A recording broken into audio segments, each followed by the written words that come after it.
Welcome to Pulse of Culture. I'm Karolina Shapland. His first war assignment took him to Lebanon, and since then, Wojciech Grzędziński has documented conflicts in South Sudan, Iraq, Afghanistan, and more recently Ukraine since the onset of the full-scale war. He has earned numerous accolades for his work, culminating this year in the prestigious Grand Press Photophotography of the Year award, an honor he has now received 3 times. We're happy to welcome Wojciech Grzędziński in the TVP World studio. Hello, so nice that you could make it. Thank you. Thank you for having me. So Wojciech, this photo that earned you this year's award, do you know what has happened to the heroine of the photo, Irina? Yeah, this photo, it was a moment. It was when the Russian rocket hit a really popular pizza place, like meeting place in Kramatorsk. I know that my protagonist Irina, she's good. She's healthy. She's been in the process of rehabilitation for a long time because of her hip injury, but she survived this, and this is kind of a miracle that she's unharmed and she's alive. Actually, 13 other people haven't been so lucky this day. So what motivates you to keep on coming back to the places of conflict, places of such trauma? I guess it's the importance of the story that is happening there. And in this particular case in Ukraine, we have war on our border, more or less, like on our border country. And the consequences of losing this war by Ukraine will be something that will change our lives for decades, I guess. So for me personally, it's really important to show what's going on. This is, I've been raised as a journalist. I've been doing photos for more than 25 years. So actually 25 this year. So I've been raised in this kind of a mission that a journalist is someone who tells the story, who's willing to go find something that for the first look is not seen. Yeah. So you need to dig deeper. So you need to explain the world, yeah. I guess. And do you feel, as a Pole, you're able to explain through your photographs the conflict in Ukraine better than any other war photographer? For sure, as a Pole, I understand deeply Ukrainians, because we have kind of, maybe not the same, but we know what the Russia is. Yeah. We know, we have kind of similar background. So our mentality is kind of similar. It's not the same, of course, but it's similar. So it's easier to understand communism. It's easier to understand what happened in Donbass, that this is not a case of language, that like Ukraine, this is a bi-language country.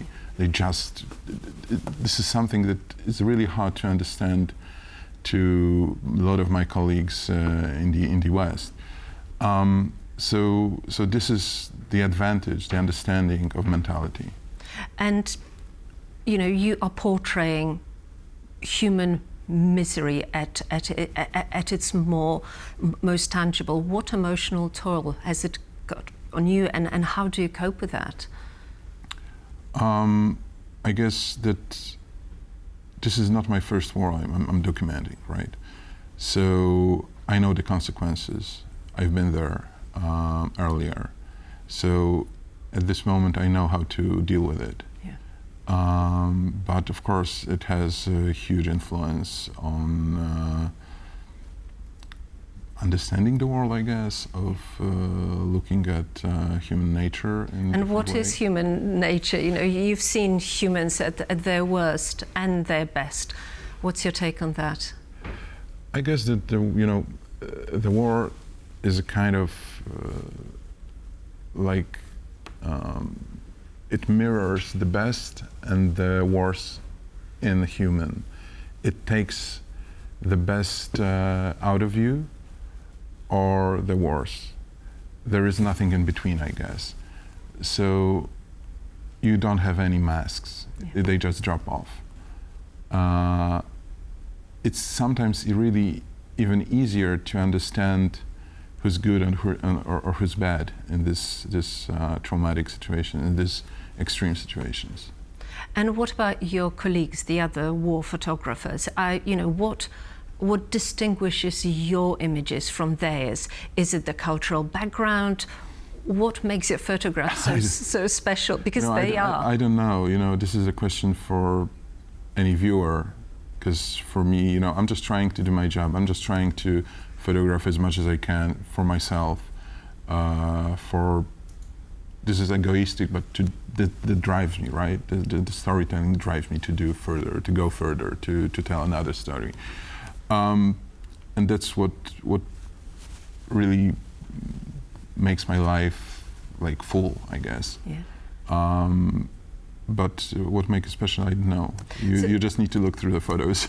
So when we look through your photos, we see that emotions that focus on the human individual story. Is that your lens that you look at this conflict through the individual facial expression? I always look for the emotions. Like for me, a good picture, this is not just the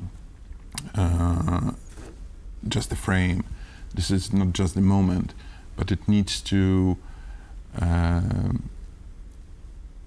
show the emotion of the protagonist, or it needs to makes you feel what the character at the photo feels.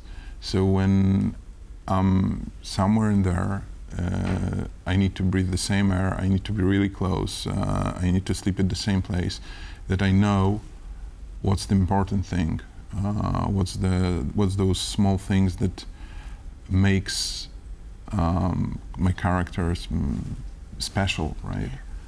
And those emotions, because you also famously photograph Chopin International Piano Competition and the other musical events. Do you also have similar lens, or is that a completely different? No. It's like, for me, the photography is it's no matter if I photograph the war or if I photograph the Chopin competition or any other story to show, right? I'm trying to always find this angle through a single person that tells the story wider. Yeah. And through the emotions, through the feelings, this is like my key to the photography. And do you think that human element is what sets your photographs apart from those that soon will be generated by AI? I wouldn't say that this is a photo this is a graphic, this is something fake. Yeah. And I'm telling a real stories. And this is this huge difference between anything that is generated by AI and anything that is documented by a human being. And you famously, with the onset of mobile phones and, good quality camera, at some point people were saying, well, everybody is a reporter now, everybody could be a war photographer. What would your answer be to that? I guess it's partially true. There are so many pictures, but the most important thing is credibility of photographer, and what makes the difference and which stands behind me. This is this 20 or more years of experience, and this knowledge that I have about the story that I'm showing, and that this is something that is true. It hasn't been manipulated in any way. This is it, So your credibility, sets you apart. What about the network in Ukraine? You have your fixers, you have your crew. Are there any other people that support these outstanding images that you make? Of course, there is a crew. I've worked a lot with the Washington Post, so there is like huge mechanism that helps photographer and journalist to work. There are fixers, there are producers, there are drivers, security advisors. This is like a whole mechanism. But I work a lot alone or with a friend, which is safer.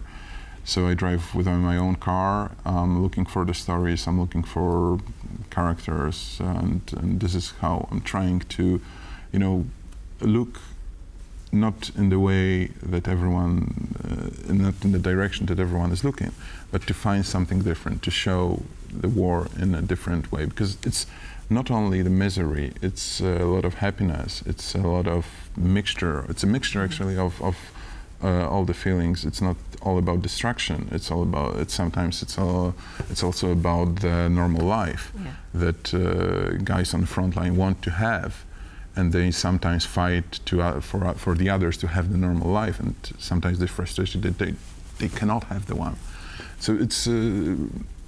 Sometimes I guess it's really hard to express all those things and all those layers of any story just in photos. That's why I'm trying to also build a caption, build a written story behind it.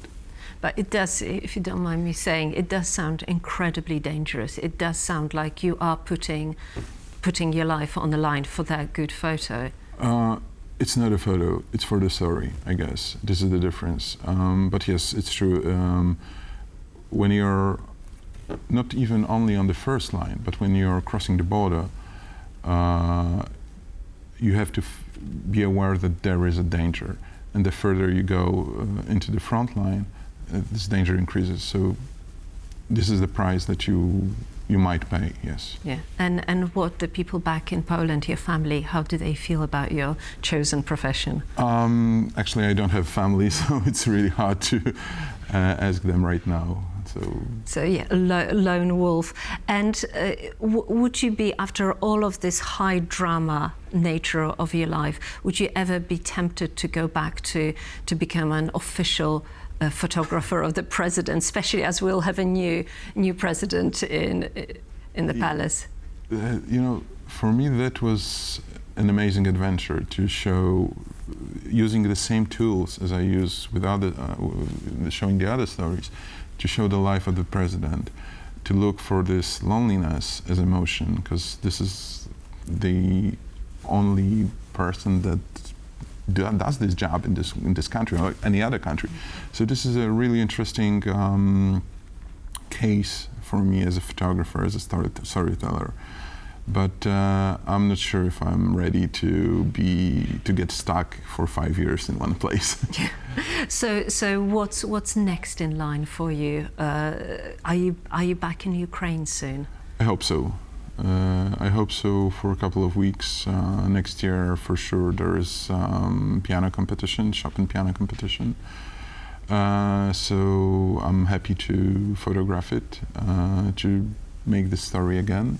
And I have some other plans that I really would like to photograph, some hidden stories that I already building a story right now about Mazuri region, which was previously a German region before the war, and after the Second World War it completely changed. This is like a mixture of nationalities at the moment. Yeah. But what about Ukraine? Have you got any story, any hidden aspects? Because one feels that there is certain, a jaded attitude towards Ukraine. There is only so much drama that people, reading newspapers can take. What's the new angle? What's a fresh way of looking at the conflict? It's not just the one story of misery, right? The problem with, I guess, what you just told, that is the problem of news media, that they are focused on those really tense attacks, and they are skipping all the important stories that are in there. So of course, I'm trying to show something different, and a different angle, right, for this war. So yes, I want to make like 2 or 3 stories about from showing the Ukraine from a different angle. Yeah. Okay, so finally, just very, very briefly, what would be the one photograph that you would want to be remembered for? Really, I would like to be remembered as a good guy, not a photographer. Wojciech, thank you so much for the conversation. Thank you. You were watching Pulse of Culture. I'm Karolina Shapland. Thank you.